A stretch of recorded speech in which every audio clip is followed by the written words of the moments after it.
All right, what's going on, everybody? Welcome to week number 14. That is right, week number 14 of your 9410 Cultural Heritage class. As always, I am your professor, Dr. J.S.K. Austin, and today's check-in video is going to be fairly brief, and I really, really do mean that. And because there's not a lot that I need to say, this is going to be a rather laid back module, actually, this food module. So I know that we've had some heavy, heavy discussions with the Women in Cultural Heritage module and with the Confederacy module. I know those things are heavy, and now it's time to get something light in so that you all can kind of, re energize and just, you know, feel good again, I hope. Although I think you all felt good with the Confederate and Women in Heritage modules as well, I think that you all responded to those great. But those were two heavy units, and so it's good to have a light unit after two heavy units. So that's what we're doing. And so food is well, if you remember my buddy Bill in that video about the local business module, he talked about music is the universal language, and I believe music is a universal language. But I think that another universal language is food. I think that food is another thing where, yeah, kind of like with music traditions, you do have music traditions that they may have originated in one geographic place, or they may have originated within a particular culture.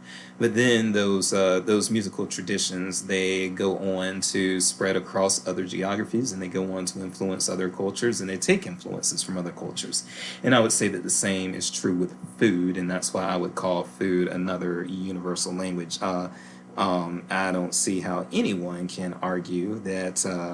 I don't think anyone can argue that culinary traditions are. They may start out somewhere geographically, but then they go all over the place, all over the world. They get enhanced. They borrow from traditions from this place and that place, and just like I think it would be boring to live a life where I was just dealing with one genre of music, where I was just dealing with country, or I was just dealing with hip hop, or I was just dealing with R&B. I do it all. I have moods where yes, I like country music. I have moods where I will put on country. I will have moods where I put on, brainless hip hop. And then I have moods where I will put on conscious hip hop and so forth and so on. And then with food, there's kind of a similar vibe going on with me. At times, I will, want. I might want soul food one day, and then I might want Italian food another day, and might want Tex-Mex one day, and so forth and so on. And, all the culinary traditions, I'm glad that I live in an area where I can be exposed to a lot of different culinary traditions because here in Kansas City, if nothing else, this is definitely a foodie town. We have Kansas City barbecue, which yeah, but it's there, it exists. But then, like any other types of cuisine that I can think of, I have been able to find it here. Whether it's authentic Italian, authentic Greek, authentic Indian, authentic several places in Asia, authentic West African. Even you find a lot of Moroccan restaurants throughout the country and Egyptian restaurants. You find those places, but I'm talking about like Ghana, Nigeria, those types of places. I've actually found Fanny's on Troost Avenue, and they serve West African cuisine, and I think it's awesome. I think it's great. So, I look at food as a universal language in the same way that I look at music as a universal language, and it's something that music is something that I would say isn't even a luxury of life. I think that music is a necessity for human life. I really do. That's a stretch, and I don't have time to make the argument right now, but I think it's a necessity for human civilizations to have music within the civilization. But of course, food is also a necessity for human life.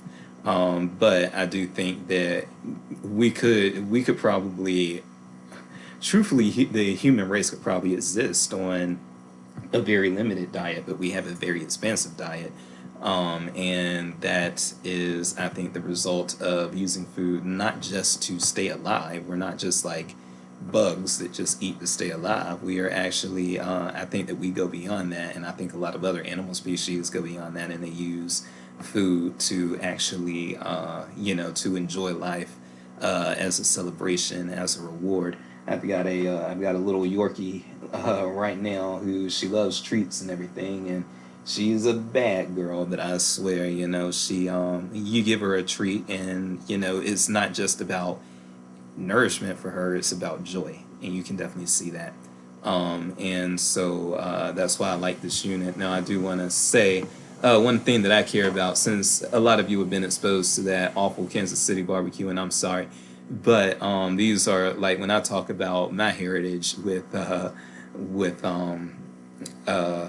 food heritage, I will say that my ancestral homelands are actually in the Carolinas. Both of my dad's lineages go to North Carolina all the way back as far as can be traced. And even though I can't trace my ancestors beyond a certain point because the slave records weren't kept the same way, I still have some pretty good evidence, some pretty good historical evidence that all of my family that was born in the New World that are ancestors of my father were actually born in North Carolina.